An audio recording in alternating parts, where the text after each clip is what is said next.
What's up, everybody? We back with another message, another video.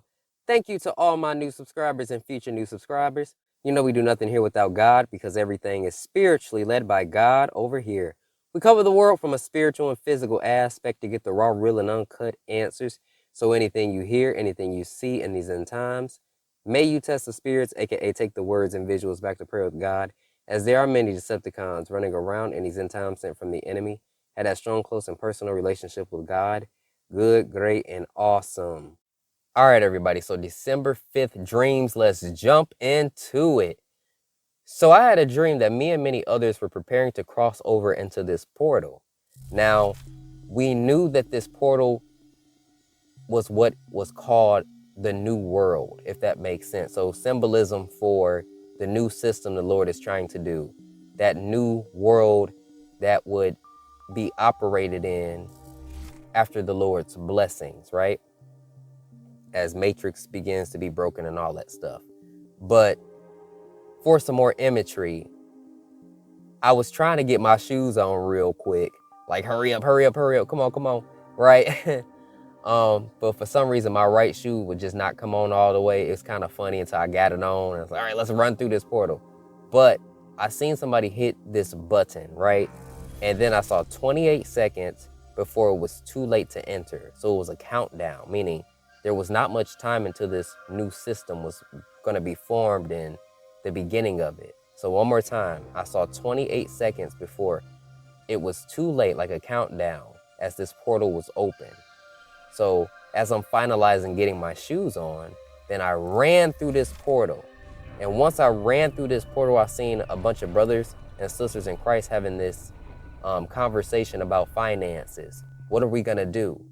You know, there are others back there, but we can go get them later on.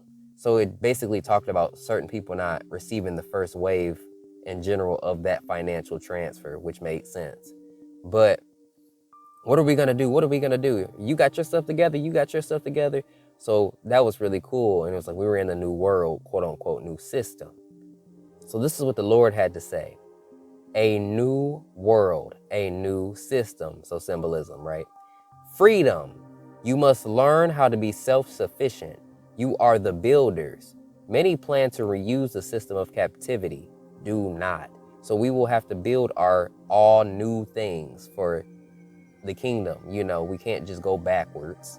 We got to get out of the habit of the old and into the new. Okay? So the second part of the dream, I had a dream this teacher slash instructor did not want me to succeed on this test, right? Or get 100% on the test. So one of the questions I was asking them for help for, which they didn't want to help me with it, I can tell, you know, they got an attitude, but it was about the Red Sea. And I was looking on a map and saw red, like, things in that part of the map.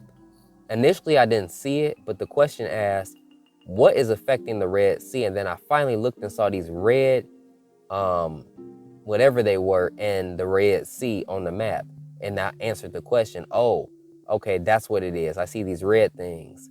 But in reality, it was something that didn't belong in the Red Sea that was affecting it. So it was symbolism. So this is what the Lord had to say. The enemy will try his best to stop you from succeeding. His attempts will fail. There are those who do not belong on the path of freedom. I will remove them. Then he told me to speak the truth and be open about this part, with the instructor not wanting me to pass. And even when I turned the test in, the instructor tried to make it seem like I didn't get 100 and put 95. So, you know, it was 20 questions. So trying to say I got a 19 out of 20, knowing I passed it perfectly. And there are people in the church currently that I know are doing this. So they know that they're not being quite honest. And he told me to be open about this. They're not being quite honest about certain things.